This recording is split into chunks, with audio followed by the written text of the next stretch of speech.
자, 그러면 오늘 배웠던 거 마지막 리마인드 시간입니다. 리뷰하여 봅시다. 하루 종일 공부했는데 모르겠다 그러면 정말 속상해요. 그렇죠? 이제 2회차 해당 내용 부분에 오늘 복습 노트를 확인해 보겠습니다. 그러면 이제 우리가 첫 번째 오늘 배운 거는 용도 지역, 용도 지구, 용도 구역 배웠고 그 다음 도시계획서를 배웠었어요. 기본 패턴이. 그럼 1번 봅시다. 용도 지역은 어떻게 분류한다? 도, 관, 농자. 관이 빠졌네. 용도 지역, 중보관대. 그럼 뭐야? 관리 지역. 그리고 나서 도시 지역은 다시 주상, 공록, 도시 지역. 그냥 넣으면 되네. 주상, 공록, 도시 지역이니까 상업 지역이고 녹지 지역이야. 이게 도시 지역의 4종 세트인 거지. 아무것도 아닌 것 같지만 굉장히 중요해요. 용도 지역은 도시 지역, 관리 지역, 농림 지역, 자연환경 보전 지역이고 다시 도시 지역은 주상, 공록, 도시 지역으로 세분할 수 있다. 이렇게 얘기하는 거죠. 그래서 기본 패턴 기억하시고요. 두 번째 봅시다. 공동주택 중심? 양호한 주거환경을 보호하기 위해 필요한 지역은? 이종? 그렇지. 전용 주거지역이죠. 이종 전용 주거지역. 됐죠? 공동주택 중심이니까.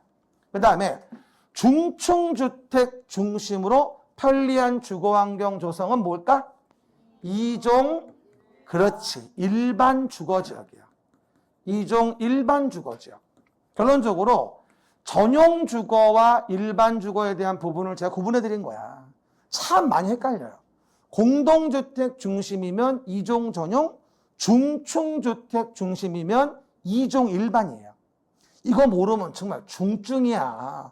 하루 종일 봤는데, 그죠? 2종 전용, 2종 일반 구분해 보시고 알 수 있겠죠. 답은 뒷페이지에 써 있으니까 굳이 뭐 안 보고 적어도 돼. 다 뒷페이지에 써 있어. 몰랐구나. 저번 주도 했는데. 그죠? 그 다음 또 하나. 리뷰해 봅시다. 건폐율과 용적률을 리뷰해 볼까요, 우리? 봐봐요. 건폐율.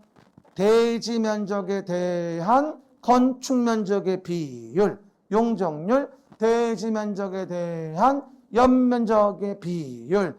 따란 건폐율. 짜잔. 용적률. 그러면 계획관리 지역에 대한 부분에 대해서 건폐율 최대 한도는 얼마? 그렇지. 4투투투투의 40%.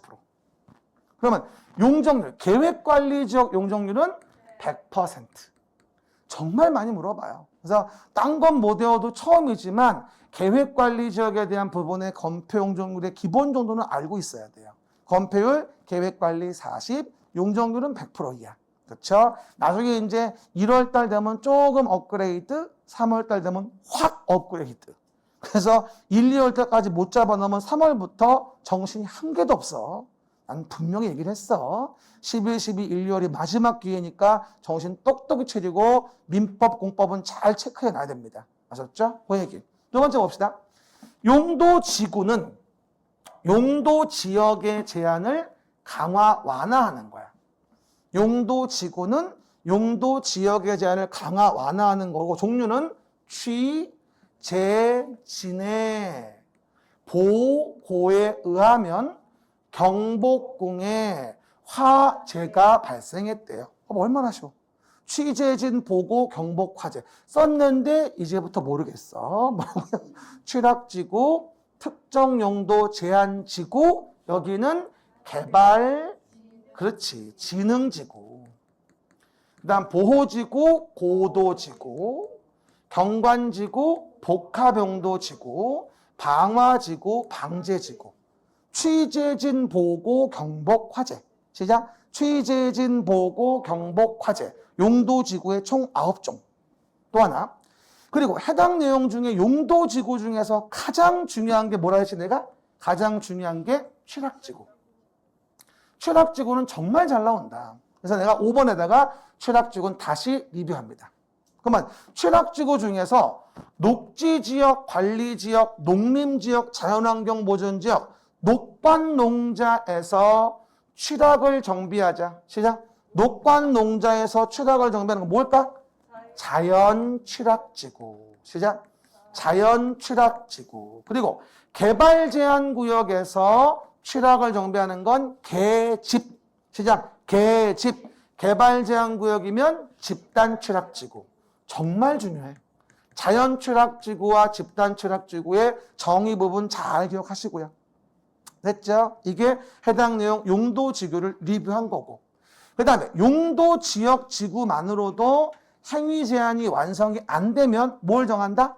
용도 구역을 정한다. 그럼 용도 구역 중에 6번 좀 봐볼까? 봐요. 시도지사 대도시의 시장은 도시의 자연환경 경관을 보호하고 도시민에게 건전한 여가휴식 공간을 제공한대. 그래서 도시지역 안에 식생이 양호한 산지에 개발을 제한한대. 이거 보고 개발 제한 구역이구나 이러면 안 돼. 목적을 봐야지. 도시민에게 건전한 여가휴식 공간을 제공하기 위한 거니까 답은 도시 자연 공원 구역이 되어지는 거지. 도시 자연공원 구역. 시작. 도시 자연공원 구역. 저는 개인적으로 학습용어로는 OX보다는 빵꾸가 맞다고 생각해요. 그렇죠? OX는 문장을 통으로 외우기 힘들어요. 그래서 우리가 빵꾸를 많이 활용할 거야. 알겠습니까? 나중에 OX는 나중에 하고 먼저 이거부터 합니다. 그 다음에 시가와 조정구역이라는 것을 뭐라고요? 시가와 조정구역을 원래는 시도지사가 정하잖아요. 근데 국가계획과 연계됐을 때는 국장이 할 수도 있어요. 그렇죠? 그래서 국장 또는 시도는 시가와 조정구역을 지정 변경코자 하는 때에는 당의 도시지역과 주변 지역에 뭐라고요? 도시지역과 주변 지역에 인구의 동태, 토지의 이용상을 고려해서 모 범위의 안에서 그럼 시가와 조정구역에 뭘 얘기하는 거죠? 기간을 얘기하는 거잖아요. 몇 년?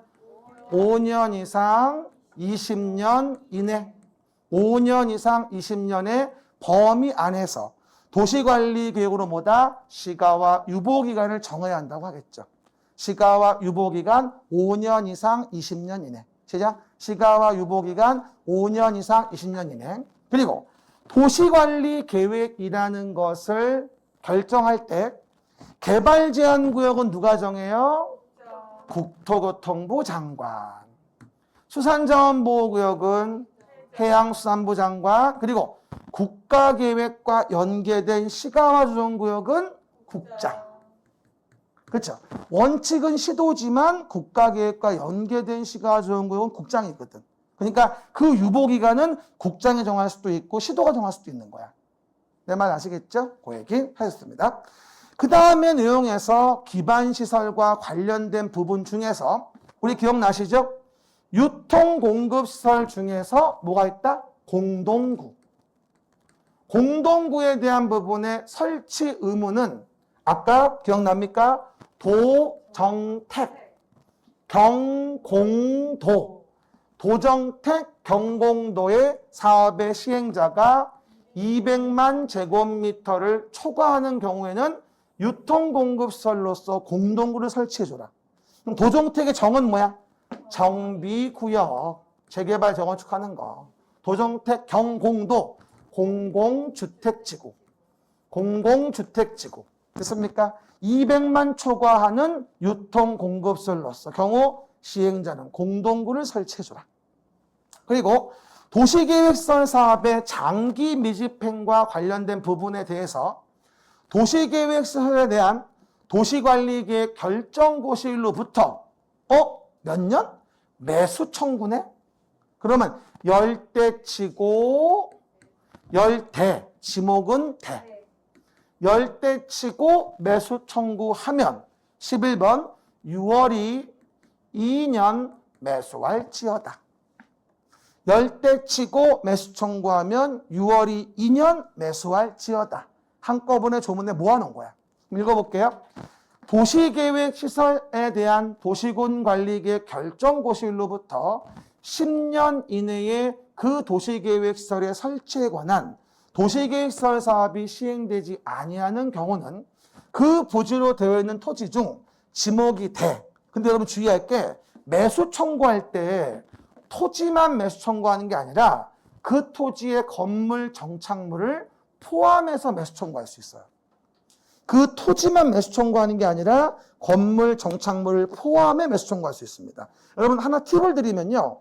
어느 법에 어디를 가도 토지, 건물, 정착물에서 토지만 청구하는 경우는 없어요. 항상 건물과 거기에 정착물을 포함해서 매수 청구할 수 있고 매도 청구할 수 있고 수용할 수 있는 거예요. 토지만인 경우는 없습니다. 알겠습니까? 기억하시고요. 그리고 매수 청구할 수 있으며 두 번째, 매수 의무자는 매수 청구 받은 날부터 6개월 이내에 매수 여부를 결정하여 소유자와 특별시장 등에게 알려야 하며 매수하기로 결정한 토지는 매수 결정을 알린 날부터 얼마?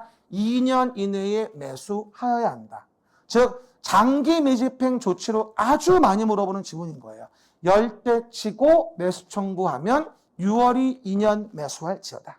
제자 열대 치고 매수 청구하면 6월이 2년 매수할지어다. 그러다가 세월이 흘러가서 20년이 되면은 다음 날은 실효하잖아요. 읽어보면 도시계획서의 결정고시된 도시계획서에 대하여 고시일부터 20년 지날 때까지 그 시설 설치에 관한 사업이 시행되지 아니했다면 그 도시계획서의 결정고시일부터 20년 되는 날 다음 날에 그 효력은 잃게 된다. 그렇죠? 이게 오늘 하루 종일 배운 우리 진도의 범위가 되어지는 거예요. 그렇죠? 오늘 이만큼만이라도 안고 가셔야 되고요. 집에 가실 때 전철에서 이거 한 번 더 쫙 읽어요. 그리고 자료 꺼내기 싫으면 저는 핸드폰으로 사진을 찍어서 댕기길 추천드립니다. 그림책이건 뭐다? 복습노트건 사진을 찍어 놓으면 얼마든지 볼 수 있어요. 핸드폰이 여러분 이렇게 있으면은요, 이걸 이렇게 하면 커지거든. 이렇게 하면 커져요. 재미없다. 집에 가자. 이래서 우리가 오늘의 내용은 정리하고요. 다음 주에 또 3주차에서 만나보도록 할게요. 여러분 오늘 너무나 고생 많으셨습니다. 감사합니다. 힘들어. 고생하셨어요.